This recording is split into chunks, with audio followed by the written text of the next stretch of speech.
Tem muita coisa na nossa vida que já está no piloto automático e a gente não deveria ter. A primeira pergunta que você deve se fazer é a seguinte: como seria o seu dia ideal? Se você partir do princípio que você está sempre evitando a possibilidade da ruína, você vai ver que no final existem pouquíssimas coisas que são riscos de fato. E isso está no seu controle, você que controla os ambientes que você frequenta. Quando eu entendi essa regra, a minha carreira deu um salto muito grande. Meu nome é Rodrigo Vinhas, eu sou estrategista digital, mentor de negócios e constantemente as minhas empresas estão entre as 25 maiores do mundo da Hotmart. Hoje vai rolar aqui o quadro Meus Mentores e eu vou trazer para você 7 regras que eu aprendi com o Tim Ferriss, que mudou a minha vida para muito melhor e eu espero que mude a sua também. Uma coisa muito legal que o Tim Ferriss faz, que eu gosto muito e procuro fazer também, é aprender com o pensamento de outras pessoas e trazer esses pensamentos de outras pessoas para nossa realidade. Então, uma parte muito importante do trabalho do Tim Ferriss e que ressoou muito em mim foi que ele me apresentasse ideias de outras pessoas, que ele me apresentasse outras pessoas, outras filosofias e não simplesmente aquilo que ele usava no negócio dele. A regra número 1 do Tim Ferriss que eu aprendi com ele, que na verdade ele aprendeu com o Sêneca. A regra é a seguinte: uma vida sem design é errática. Muitas vezes a gente faz o business design do nosso negócio, a gente faz o design da nossa faculdade, do nosso estudo, da nossa empresa, do nosso Instagram até, e não faz o próprio design da vida. E o que seria você fazer o design da sua vida? A primeira pergunta que você deve se fazer é a seguinte: como seria o seu dia ideal? A que horas você acorda? O que você faz de manhã?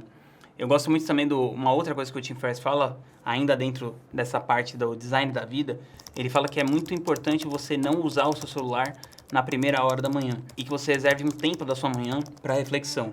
E eu também faço isso. Todos os dias pela manhã eu reservo um momento para reflexão e isso me ajuda muito. O nosso dia a dia, ele tem que ser pensado, ele tem que ser criado, ele tem que ser planejado.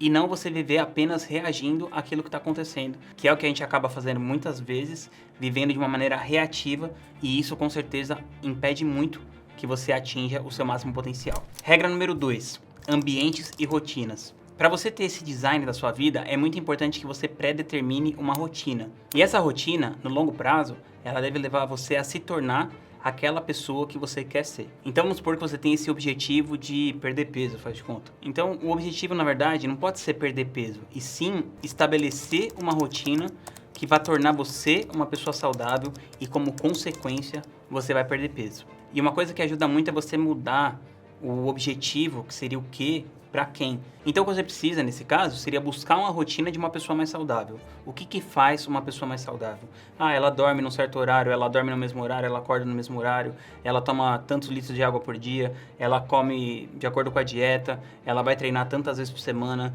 com a maior intensidade possível.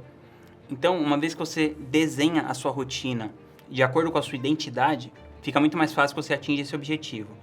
E junto com a rotina, o que vai mudar tudo são os ambientes. E isso está no seu controle, você que controla os ambientes que você frequenta. Ainda que você fale assim, mas eu não posso, por exemplo, sentar com um cara que é bilionário. Não, mas você pode ler um livro que ele escreveu. A sua relação não é simplesmente a sua relação social, porque muitas pessoas não têm como ter outros tipos de relação social. Mas as suas relações parasociais, ou seja, o que você está escutando e o que você está vendo, como que a gente está fazendo aqui agora, isso está totalmente na sua escolha. Isso me lembra da minha regra favorita, que é a regra número 3. Não tenha um to-do list, tenha um schedule list. Essa regra eu também não aprendi com o Tim Ferriss, mas eu vi num podcast do Tim Ferriss, onde ele entrevistava o Sam Crocus, que ele fala o seguinte: se você for pensar em todas as coisas que você poderia fazer na sua vida, para cada área, isso daria uma lista de um to-do list infinito. E o lance é que se você pegar um bloco de notas no seu celular ou no seu computador, não tem limite. Então você pode passar lá o dia todo escrevendo. Então eu vou fazer esporte, vou fazer natação, vou fazer futebol, vou fazer academia, vou fazer não sei o que, vou fazer crossfit, vou fazer isso, vou fazer aquilo. Só que o que acontece é que geralmente você pensa uma série de atividades em cada área da sua vida e aquilo fica só uma obesidade mental porque nada vai para a prática de fato. E o que ele trouxe, que eu achei muito legal, é o seguinte: o único to-do list que vale é se esse seu to-do list estiver dentro da sua agenda. Então, se aquele to-do list virar um schedule list. Então, do tipo assim, eu vou começar a fazer natação. Aí eu paro na minha agenda e falo assim, tá, mas que dia que eu vou fazer natação? Aonde eu vou fazer natação? Quanto tempo vai ser essa natação? Que professor vai me dar aula de natação? Qual que é o objetivo que eu posso mensurar? Ou seja, um schedule list é um objetivo muito mais voltado para o processo do que para o resultado final. Quando você coloca no schedule list, uma vez que o nosso tempo é finito, você consegue ter uma visão melhor do que vai ser de fato o seu resultado. E uma outra dica que ele deu para você montar seu schedule list é que a gente é muito ruim em prever quanto tempo vai demorar para a gente fazer alguma coisa e quantos imprevistos vão ter. Então você precisa deixar uma parte do seu tempo livre. Então eu deixo mais ou menos umas 4 horas do meu dia livres e eu preencho com o restante. E sempre essas 4 horas acabam sendo ocupadas por alguma coisa, por algum imprevisto, por alguma tarefa que demorou mais do que eu pensei que demoraria. Mas isso já me dá uma visão muito mais realista do que eu vou conquistar à medida que o tempo for passando. Regra número 4. Se torne um mestre na arte da terceirização. Ou seja, quanto vale a sua hora? Pensa comigo. Se a sua hora, por exemplo, valer R$100 e você estiver fazendo um trabalho que vale R$20 a hora, a cada hora que você trabalha, você está rasgando R$80. Então, você nunca deve fazer alguma coisa que vale a pena você delegar. Assim como você nunca deve delegar uma coisa que vale a pena você automatizar. Por exemplo, eu tenho uma secretária. Eu não vou pedir para minha secretária me ligar de manhã para me acordar, porque eu posso colocar isso no despertador do celular. E também tem um monte de tarefas que eventualmente ficam automatizadas, mas que elas deveriam ser eliminadas.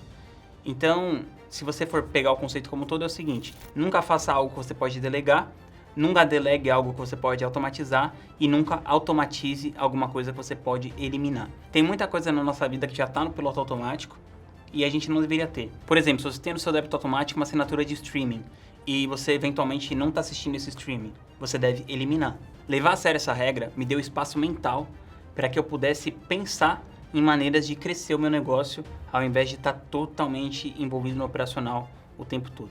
Uma outra coisa que ele fala também em relação a essa regra é que uma vez que você dá autonomia para as pessoas, elas ficam automaticamente 3 vezes mais inteligentes. O ideal é você passar o princípio para as pessoas que trabalham com você e deixar que elas tomem as próprias decisões. Um princípio do tipo, até $1.000 você pode tomar a decisão que você quiser, que é a regra que o Tim Ferriss aplicava na empresa dele de suplementos alimentares. E qual que era o princípio? A gente quer fazer nossos clientes felizes e a gente quer tratar nossos clientes bem. Então, dentro de $1.000, na medida do bom senso, toma a decisão que você achar melhor. E isso salvou centenas de horas onde o Tim Ferriss tinha que estar tomando várias micro decisões em relação ao negócio dele. Regra número 5. O que é risco para você? O Tim Ferriss, ele me ajudou a analisar melhor o que significa a palavra risco. Porque muitas vezes a gente deixa de agir com medo do risco. E ele definiu o risco de um jeito que eu acho muito legal. Risco é a possibilidade de acontecer um dano irreversível. É a possibilidade da ruína. Então, se você partir do princípio que você está sempre evitando a possibilidade da ruína, você vai ver que no final existem pouquíssimas coisas que são riscos de fato. Não ruína só financeira, mas algum resultado irreversível. Alguma coisa que não dê para você consertar, uma coisa que não dê para voltar atrás. Nos negócios, por exemplo, as pessoas elas têm uma aversão a muitos riscos que não existem. Vamos supor que você precise de um investidor para o seu negócio. E você esteja lá procurando um investidor e tal. Muitas vezes as pessoas não têm coragem de procurar um investidor e falar com ele. Não têm coragem de ofertar o seu produto. Por quê? Porque elas sentem que se elas ofertarem e forem rejeitadas, isso vai significar uma coisa terrível. E quando na verdade não muda nada. Se você tentar vender uma coisa e não vender, você só vai continuar com zero, como você estava antes de começar. Então, quando o Tim Ferriss trouxe esse conceito do risco, eu passei a me questionar muitas vezes porque eu deixava de fazer alguma coisa que parecia arriscada, mas no final eu não estava arriscando nada de fato. Como eventualmente você também está deixando de fazer alguma coisa com medo de um risco que não existe. Regra número 6. Jogar luz nos seus pontos fortes é muito mais lucrativo e divertido do que ficar tentando consertar cada rachadura da sua armadura. Quando eu entendi essa regra, a minha carreira deu um salto muito grande. Por exemplo, eu faço algumas coisas bem, pouquíssimos, como a maioria das pessoas. Então eu faço bem a parte de vendas, eu faço bem a parte de estratégia, eu faço bem também a parte de mentorar pessoas. Então quando eu comecei a colocar a luz nesses pontos, por exemplo, antigamente eu ficava dirigindo os especialistas que eu desenhava a estratégia no vídeo. E era uma coisa que eu não fazia bem. Então, eu não fazia bem, deixava todo mundo que estava no estúdio estressado com aquilo, deixava o especialista também estressado com aquilo. Me sentia mal, porque parecia que eu não estava fazendo aquilo muito bem, mas eu me esforçava muito para tentar melhorar tal, e tirar uma performance ali dele. E, eventualmente, eu pensei, é melhor eu pôr outra pessoa que faz isso melhor do que eu, que é um profissional da área, e eu vou me dedicar naquelas poucas coisas que eu faço bem.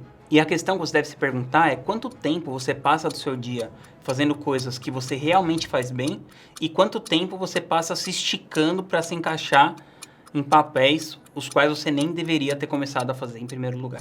E por fim, a regra número 7, que é uma das regras que eu mais gosto, que é simplesmente faça perguntas melhores. O Tony Robbins também dizia isso, que a qualidade da sua vida é determinada pela qualidade das suas perguntas. E muitas vezes a gente perde grandes oportunidades na vida porque simplesmente a gente nunca estudou como se faz perguntas. Qual que é a melhor maneira de você aprender a fazer perguntas melhores? Bom, eu acredito que a melhor maneira é estudar as pessoas que fazem boas perguntas. Então, por exemplo, o Tim Ferriss é um cara que faz perguntas muito boas, o Charlie Rose é um outro cara que faz perguntas muito boas, o Joe Rogan também é um outro cara que faz perguntas muito boas. Além de estudar pessoas que fazem perguntas, você tem que pensar o seguinte: não faça perguntas amplas, perguntas abrangentes demais. Vamos supor, se você pergunta para uma pessoa, qual que é seu livro favorito? Isso é uma pergunta muito abrangente, as pessoas têm centenas de livros. Agora, se você pergunta para a pessoa assim, qual é o livro que você mais costuma dar de presente? Aí você já vai ter uma resposta muito melhor, porque o livro que a pessoa costuma dar mais de presente teve algum impacto específico na vida dela. Então tem alguma coisa naquele livro que aquela pessoa acredita que vai tocar muitas pessoas, e você pode se aprofundar e perguntar o que é e tudo mais. Então isso realmente ajuda. Acredito que é o Tony Robbins também que diz o seguinte: a vida recompensa perguntas específicas e pune perguntas vagas. Porque através de uma pergunta específica você pode tirar uma resposta muito melhor da pessoa a qual você está ali em contato. Além disso, o fato de você fazer uma pergunta mais específica, mais estudada, faz com que você também se torne uma pessoa mais interessante e se diferencie da massa que está lá sempre repetindo as mesmas coisas o tempo todo. E eu te convido para você se inscrever na minha newsletter, que se chama Café com Vinhos. Toda semana a gente vai tomar um café junto e eu vou dividir com você pensamentos, reflexões, indicações do que eu estou lendo, estudando e pensando naquela semana. Tamo junto!